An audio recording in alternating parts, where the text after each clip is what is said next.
My guest is here though. Because otherwise I'm going to be. I'm going to go on a rant. I feel it. I feel it building up. Esteban Carrillo. Esteban is an Ecuadorian based journalist currently writing for the Cradle.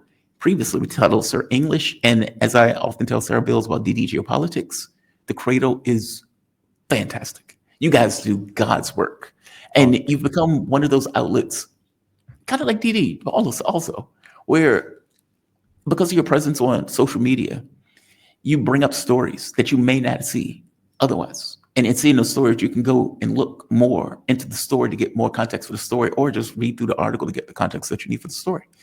You guys are ubiquitous online, and that ubiquity is vital. It helps like nobody's business. So thank you for what you do. Thank you so much for your kind words, Jamarl, and good morning. Good morning to everyone here. You doing all right this morning? I'm doing good. Just going through what happened last night. So I am in Malaysia right now. Okay. Wow. One of the people, I had a doctor's appointment today, and she asked me what the guy asked me. He says, "Hey, you support Israel?" Just out the blue. He was like, "You from the U.S.?" I say, "Yeah, I'm from the U.S."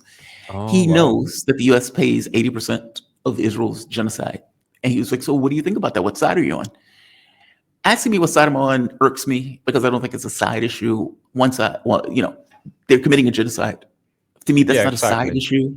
Yeah, that's not like exactly. It's not like, hey, do you support Ukraine or thing? It's not like football teams, Like it's not a football Barcelona and Real Madrid or something like. Yeah, it's like who do you back? It's like, dude, what a military that has nuclear weapons is murdering women and children, burning kids alive, blowing up hospitals, raping people in jail cells, with the public saying 60%.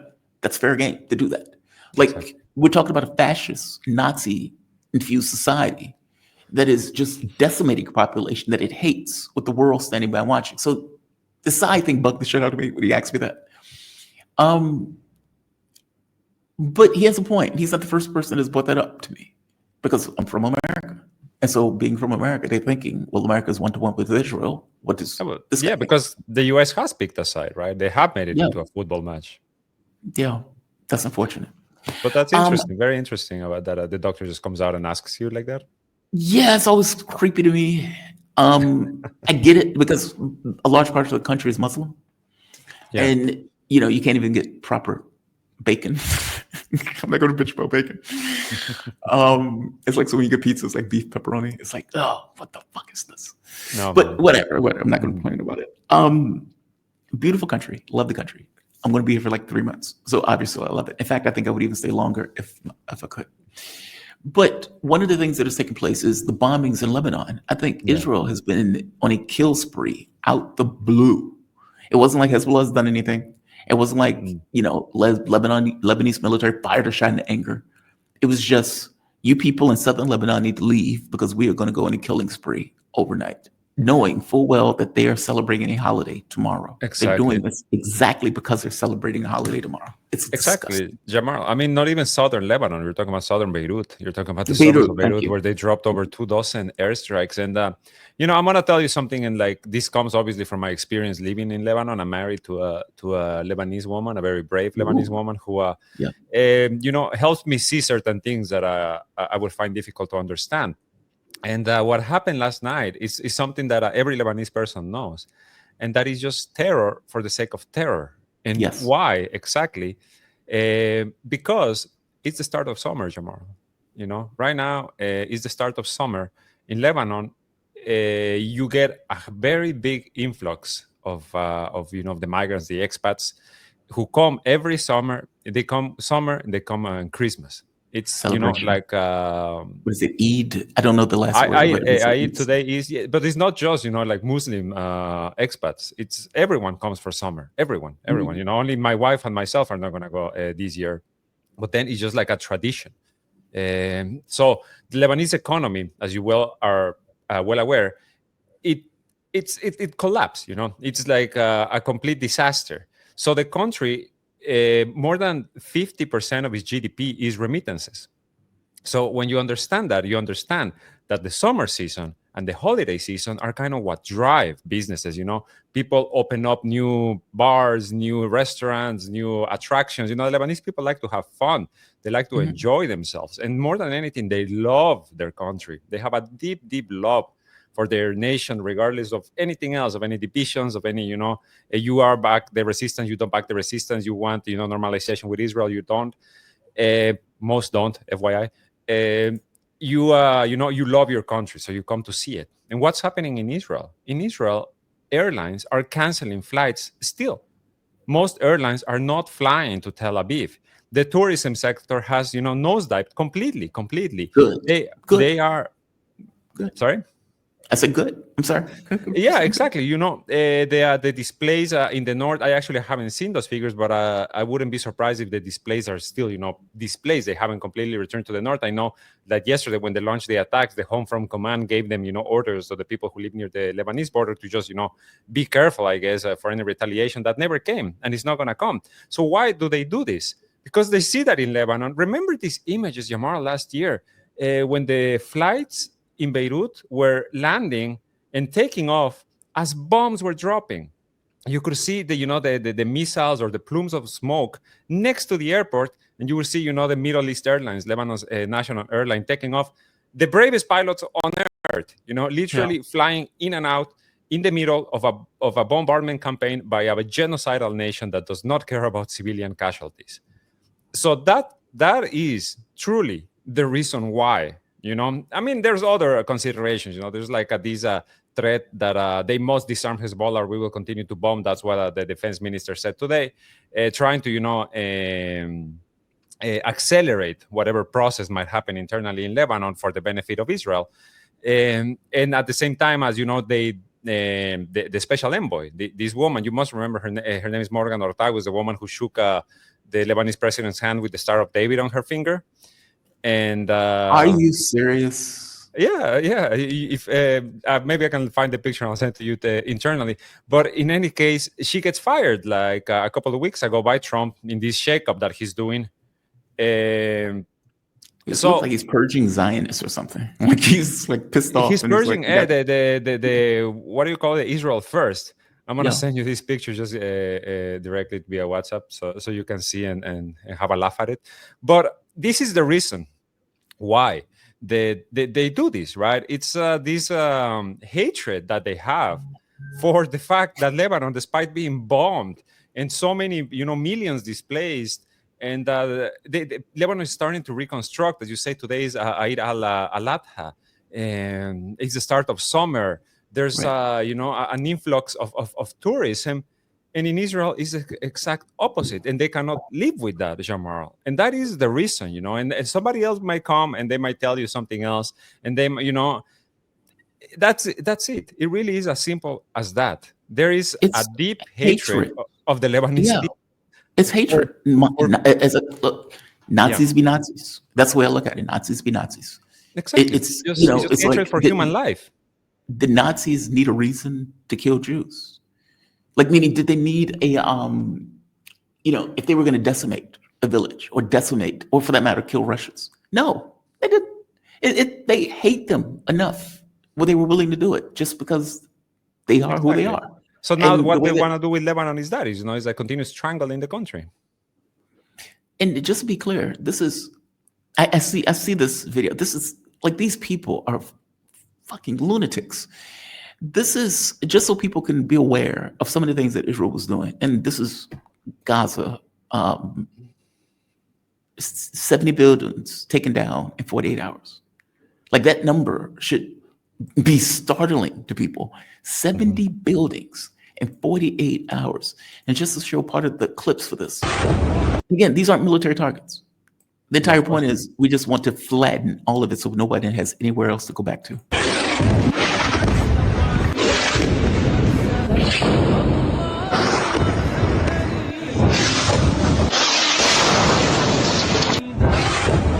Imagine being born into that.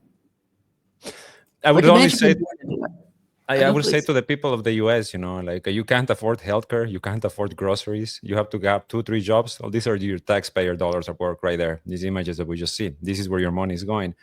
it's a shame, truly. And to your point, Jamal, I couldn't even imagine, what it's like. I couldn't imagine what it's like to simply not know when death is coming, if it's in the next moment, or if you have a few more days, I guess, on this earth. It's called rage. Mm-hmm. It's called joining a group to try to kill every Israeli Zionist that you can get your hands on. That's what it's called. Like, it's a rational act. Like, meaning the way that they're acting, where they're blowing stuff up. If you're 5 years old and you see your mom get killed, if you're 20 years old and you see your uncle, aunt, you see all of these family members just get murdered, what do you think? Like, the thing in your mind is not, hey, let's make peace. That's not what's on your mind. You join the first group. That's the fastest thing moving. You put a gun in your hand and you try to defend the area, even though you know you're probably going to die. So, like, even Israelis, where I would bring onto the show and I would have this conversation, like, dude, you realize that there is no way out for you in this box. You either kill everybody, get them out of the country, because those people are, like, the moment that you kill somebody's mom, you've made an enemy for the rest of your life. They're going to take every advantage that they can to try to get their hands on you. The moment you kill somebody's children. Yeah, right. Well, you have a father holding his dead baby. Mm-hmm. What do you think that dad is going to do? Right? Like, you are creating so much rage and anger. And you can see this among the Black population in the United States. Like, when you see, like, Malcolm X was the rage of the Black population. Martin Luther King might have been like, hey, let's have this peace stuff for specific reasons, like getting from point A to point B, trying to have a better country in this way, and we can use this as a way to do it. Malcolm X was the rage. He was the honest component of, this is fucking outrageous, and there should be a response to it being fucking outrageous. I hope you get my point. It's not, I don't advocate for any of this. I'm pointing out that the environment sets the tenor for the person. Of course. And if you're growing up into this environment, Jesus Christ.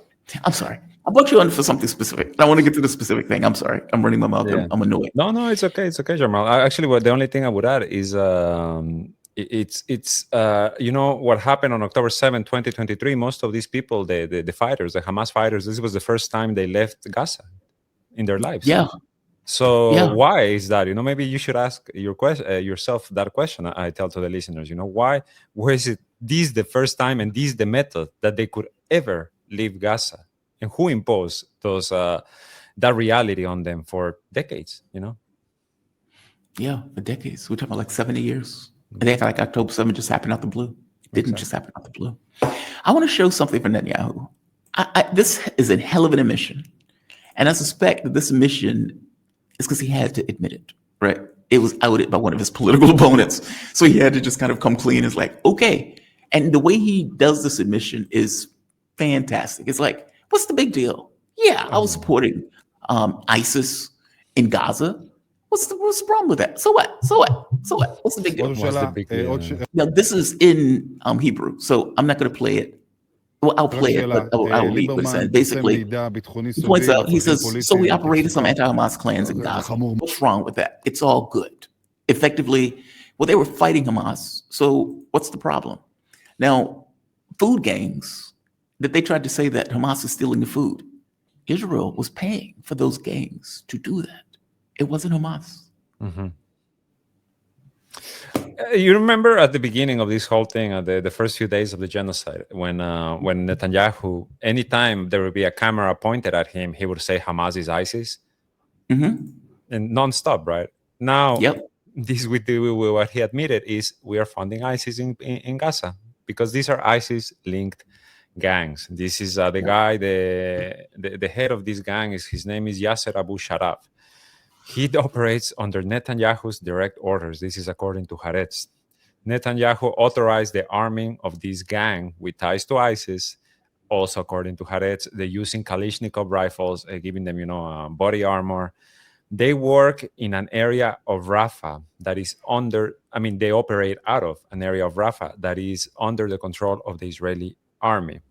They are, what does Netanyahu say they're doing? Oh, they're creating opposition to Hamas. That's his official line. How are they creating opposition to Hamas? By stealing humanitarian aid, by stealing the lethal shipments of aid that enter Gaza. They set up these ambushes, and with protection from the Israeli Air Force, with the drones attacks and etc.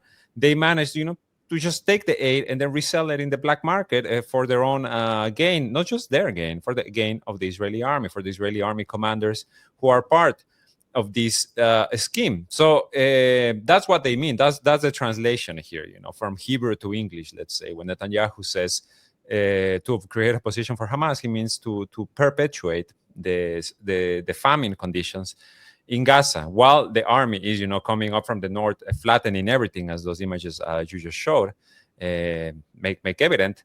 In the south, you have these gangs taking any little aid that enters via the UN system, and then also the GHF that has, keeps suspending operations because the Israeli army keeps massacring aid-seeking Palestinians. And they have their own internal turmoil. The GHF at this point right now is like some evangelical pastor, like a radical Zionist that they put in charge of this. After everyone quit, essentially, even the firm that helped set everything up, the Boston Consulting Group, which was behind actually setting up the entire scheme, they quit a few days ago. And at this point, it's just the Israeli army. It's the Ministry of Defense is the one providing these funds. So you have from the north just devastation, flattening of anything that still stands, and from the south, starvation as a weapon of war, and actual targeted killings of people who are looking to get food, for their families who have been starving for the past 3 months. So this is the policy, and now they're using these gangs, and Netanyahu admits it because. Let's be honest, Jamarl. In Syria right now, a former commander of Al-Qaeda and ISIS is named himself president, got Western recognition, and is headed to the UN. He's in the next few days, he's going to be at the UN giving a speech.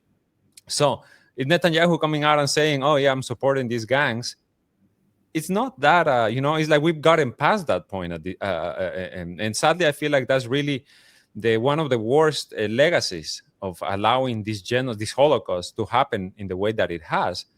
Is that we are kind of erasing our ability to be shocked and to be enraged and to be, and not just ours, because obviously we are shocked and we are enraged. My rage is intact. Exactly, but everyone else, my rage is perfectly intact. I'm shocked. Maybe that's not a bad thing. My rage is intact. I put it that way. And the fact that the rage is intact means I haven't become that cynical. So I accept that part. This is wrong on so many levels. And I'm glad you pointed that out because it is a scheme. Okay, we're going to pay gangs linked to ISIS to go into false flag situations and steal food from people who are starving. After we get that food stolen, we're now going to sell it on the black market. So we're going to pull resources from people, meaning food that would have been given now has to be bought from people who have nothing in the first place. And we are going to also use propaganda to say Hamas is stealing food. Now, what's wild, John McCain's wife even came out and said, this is nonsense. This is not what's happening. Hamas is not stealing food. Why would they do that? How is it in their best interest to do that? It's not. Israel is doing it. It's in their best interest.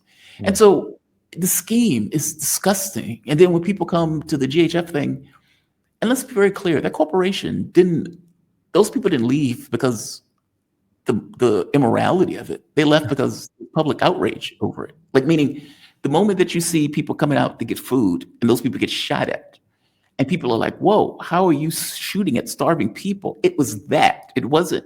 If this was in the black and there were no videos of it, they would still be operating today. They would have no issue. They would still be moving around, doing everything else. It was the criticism that they got from the public that you were murdering starving people. That was the issue. Exactly. And the possibility of having to answer questions down the line, right? Because, there can only be a small amount of people like your Netanyahus, or I would say, your Joe Bidens or your Anthony Blinkens, whom nations would essentially exit the Rome Statute in order not to arrest you, right? That's what happened with Hungary. Hungary did this. They withdrew from the Rome Statute, which is what set up the International Criminal Court, in order to open the doors, and let Netanyahu in to visit with the red carpet and etc. Did you see what's happening this week too with oh my God, what was his name? Matthew Miller, the guy who smirked himself through a genocide, and the woman too, St. Pierre, the spokeswoman, who put a book, in which she's like talking about neither. I honestly forget, but they're trying to whitewash their own image. And this is is the same approach, right? Like with the GHF officials, that they're saying at some point we're going to have to answer questions because our name is on the dotted line. So I don't want to do that, right? Not because I think that the genocide should end, because if I think that, if I thought that, I wouldn't have joined this scheme in the first place. It's simply because I need to save my own ass. And this is also why you have Netanyahu giving this little video saying, like, so what? So what if I do this? I hope Matthew Miller gets cancer. I hope there's a toilet flying from the ISS that beams him in his stupid fucking face. He said, because you're perfectly right. They would go to Matthew Miller and say stuff like, hey, but you're murdering all of these people. You don't see an issue with this? And he would smirk his way through. Well, if Hamas would just do this. Remember like, when they, we have to deal with it. And when they had the guy, the Jordanian journalist, dragged out of the press room, and he was standing there smirking as this man is being dragged out, with the arms and legs, by the arms and the legs, and Matthew Miller just standing there smirking his way through a genocide. What a horrible person! Huh? Genuinely, I agree with you. Whatever is the worst destiny a person may have in the earth, may he have it. Yeah, I hope he busts hell wide open. I mean, they've lost even Piers Morgan. Piers Morgan spent a year defending Israel tooth and nail. Oh, these people who are saying Hamas is this. Oh, Hamas is this. Do you condemn Hamas? He spent a year doing that nonsense. And at some point he was like, okay, they're burning kids alive. This is too much. Like how long, how many? And then there's this question of like, how many people do you need to kill to feel okay? How many? Just tell me how many. If you give me the number in advance, at the very least I would know what to expect.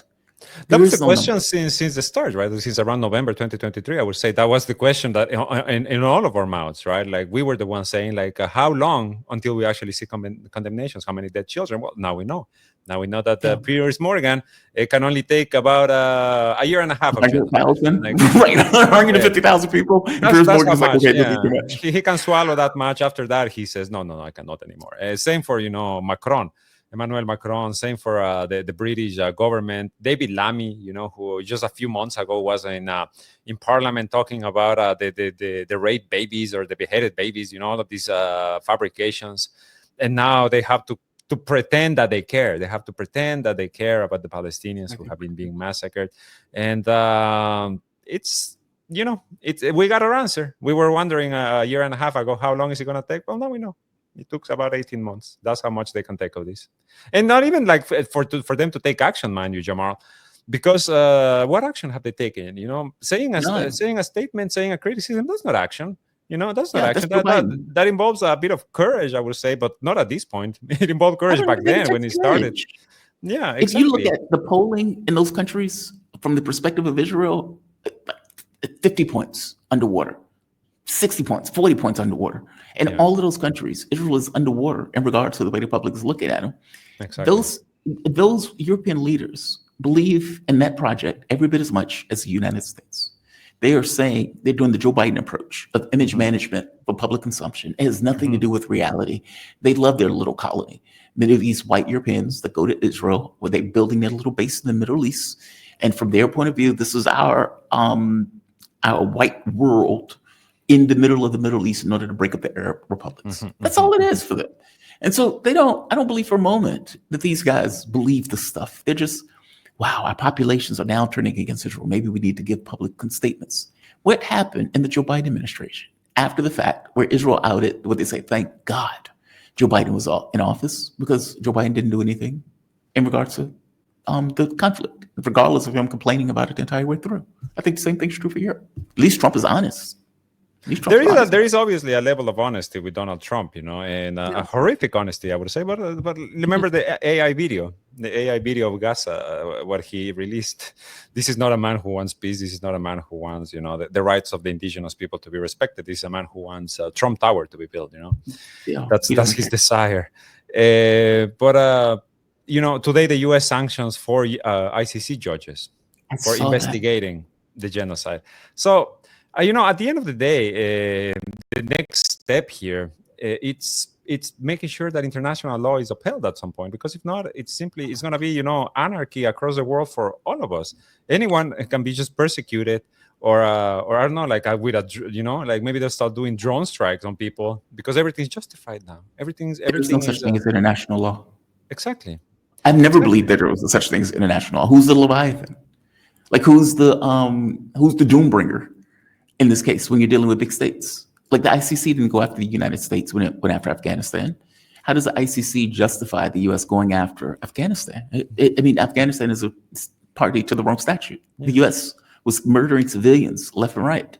Exactly. And what did Bush do? If you come after America, we're going to go after the Hague, meaning we would send military force. The Hague Invasion Act. Yeah, you're right. You're completely correct. The Hague Invasion Act. It's, no, you're right. You're right, Jamarl. But I don't know. I personally have, I don't know if the correct word is hope, but I definitely have this, desire to see as much done to bring these people to justice. Like, for example, look at the Gaza flotilla, right? Like at these people who are like 12 people in this little sailboat. They are, besides the Yemeni government in Sana'a, they are the only people on earth who are trying to break the Israeli siege. They really are.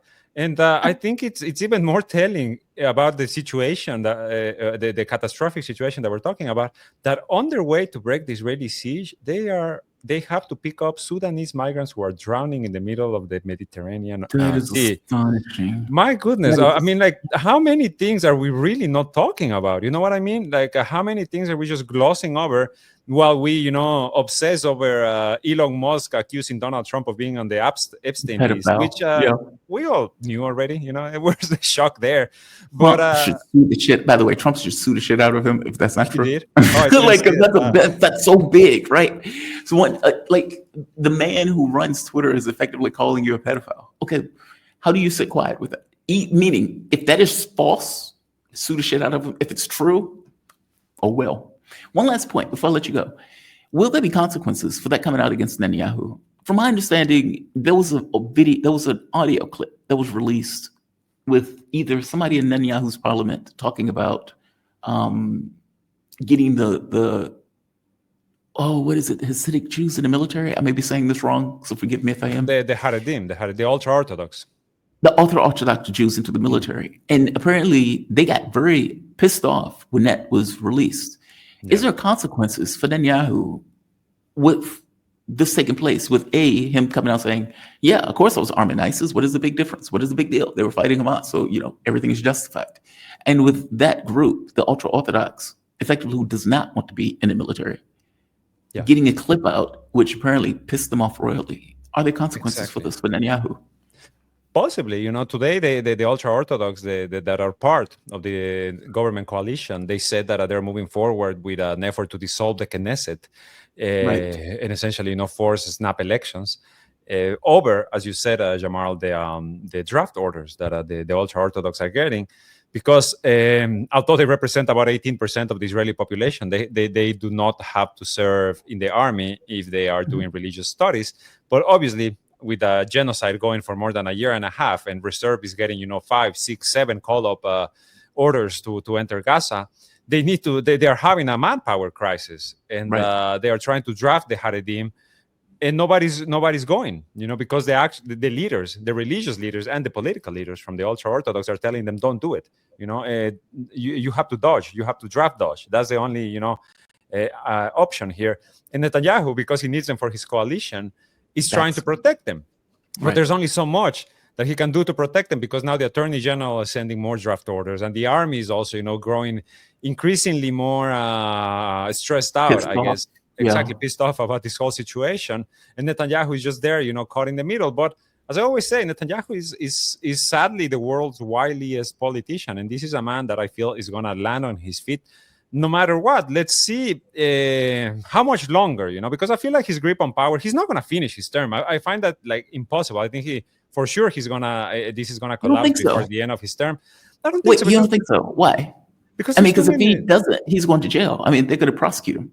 Maybe, like I've heard the opposition parties talk about giving him a cushion, to giving him some sort of protection if he decides to step down or to end the war, making, his coalition partners walk, because that's another of the demands of his coalition partners, that the genocide must continue.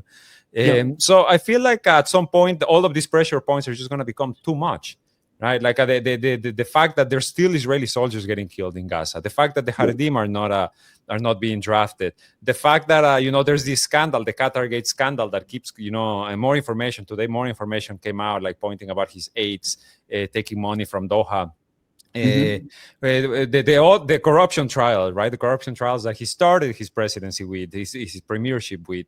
It's like so many things are coming around him, and at the same time, you have the U.S. government kind of getting rid of their Israel first officials, maybe replacing them with an Israel second officials, right? Let's not kid ourselves too much here, but this is what's happening, right? So I feel like at some point, this pressure is just going to build up so much that that something's gonna have to give. But Netanyahu, I wouldn't doubt for a second that he has at least one, if not two, cards under his sleeve yet to play. Yeah, and let's be the Port Elliott gone bankrupt because the ships on Ben Gurion Airport is being targeted consistently. Yeah, exactly what we started this conversation with. The situation with the tourism sector, situation with the airlines. It's many things are happening in Israel that are not beneficial for the government or for its people, but there's this desire, right, to see it continue. And then, the big question mark here at the end of the day is, and I'll finish with this: the 82% of Jewish Israelis who support the forced displacements of Palestinians from Gaza. So, at the same time, you can simply see, enough support for this to continue. Just 82, huh? Yeah. Just 82. I would have thought that number would have been higher. It's a fascist country. I am. I've been to Israel a few times, and I remember they mentioned Trump, and they would be like, "Yeah, man, we don't get why he thinks this way about healthcare and education. We don't think this way about government, but he's awesome, only because of his position on Israel." Meaning, if Trump was a political figure in Israel, they wouldn't vote for him. But the fact that he is so pro-Israel and over the top and obsequious to the country, they love him to death. That's the way they think about it. Exactly. I didn't meet anybody that wasn't that way. The only people I met who wasn't that way were Palestinian, like Belgian Palestinian or something like that, like European Palestinians who were there for various reasons. Yeah. But the Israelis, it's not entirely true. Okay, that's not entirely true. It's demented. The society is a demented ideology. It is. It is. I'll give my one story. So when I was in Nepal, I was going bungee jumping because it's just me. And I was telling people, I just came through Israel, Palestine, and I could see somebody out the corner of my eye make a beeline to where I was. An Israeli wanted to know, hey, what do you mean by Palestine? It's like, oh, fuck. This was before I was political, by the way. I was not political. I was apolitical. I wasn't even into politics. Wasn't into the stuff heavily. And we sat on the bus for 3 hours talking. And at some point he realizes, okay, he's not overtly political. Now, mind you, the day before I spent the entire day with a Belgian Palestinian woman who was ferocious. I love ferocious women. She was ferocious. She was on the middle of a bus in Jerusalem talking about this is, she was pulling like Malcolm X in the middle of a bus in Jerusalem. And I'm like, I need you to calm the fuck down right now. These people got guns. Calm the fuck down. Like you're losing, she is angry, right? And she is not making any bones about the fact that she's pissed off. And she has every right to be pissed off. It's just, we're in the middle of Jerusalem. These people got guns. Yeah. Calm down. And she takes me to Palestine, and you can see why. Meaning, it's this kind of weird dichotomy where one place looks like America and the other place is radically not. And yet they're side by side in the way that they're effectively operating. Then I go to the bus, and the guy is telling me, he's given every excuse in the world for why they do these things. Because as you know, if you're in Egypt or somewhere in one of the Muslim countries, you see all of this shit. You see them destroying the crops. You see them killing people. You see them doing all this stuff in a way that is manicured in America. You don't see it's completely polished from the airwaves. And I was sitting on the bus with him. I was like, yeah, dude, but you're destroying the olive groves. You're displacing these people. You're occupying this land. And he's given every excuse in the world. And at some point he realizes, okay, I don't think this guy's attacking me. He's just pointing stuff out that he sees with his own eyes. And he says, look, man, I get it. He said, if looking out from the outside, and I totally get it. It looks bad. All of this stuff looks bad. He says, I lived in some of these communities. I could see the hatred for us because of the things that we were doing. Meaning, at a certain point, he leveled with me in a way that I don't get from political actors that I would bring onto the show, or that I would talk to when I was at the radio station. As a person, he was able to, fair enough. Like, meaning, yes, this shit is horrible. I get it. And I get why people see it that way. But there's this kind of weird need to defend themselves constantly. And it's like, yeah, because of the shit that you're doing. That's the ideology, you know. That's the basis of the ideology. They are the chosen people, so they can do no wrong, right? And actually, I just want to point something out that I think can wrap this up perfectly. Please. In the same poll that I mentioned, the 82%, the Jewish Israelis, this is by Penn University, by the way, are asked if they believe that all residents of a conquered enemy city should be killed. And the answers are, for secular Jewish Israelis, 31%, Jamarl, 1/3. For traditional, you know, along religious lines, 60%, Orthodox, 59%, Haredi, 63%. So a large chunk, probably near half of the Israeli, Jewish Israeli population think that all citizens of a city need to be killed if conquered by the Israeli army. So there you go. Why is Gaza going through what is happening at the moment? There it is. That's what the society. But they didn't think that in World War II. When they were being fed in the ovens, they didn't think that. No. Why would they? Now they do. Now they do. Yeah. It's sad. Esteban, this is such a disturbing conversation. But it's honest. I mean, it's reality, right? You got to deal with, like, I would want to know if I have cancer. I don't want to live in a fantasy land. It's just kind of is what it is. You have to deal with reality as it presents. Esteban Carrillo, I have gotten so much better. I roll my R's as practice. I know this sounds silly. You're doing great, man. I've gotten much better at it. Esteban Carrillo, he's Ecuadorian journalist, currently writing for The Cradle, a fantastic outlet. Definitely check out the outlet. You can see it, especially on Twitter. If you're on Twitter, you can see the articles as they come in. They're great. Thank you so much. Previously with Tell Us Our English. You have a fantastic day, man. Thank you for this. Thank you. Have a good day, Jamarl. Bye-bye.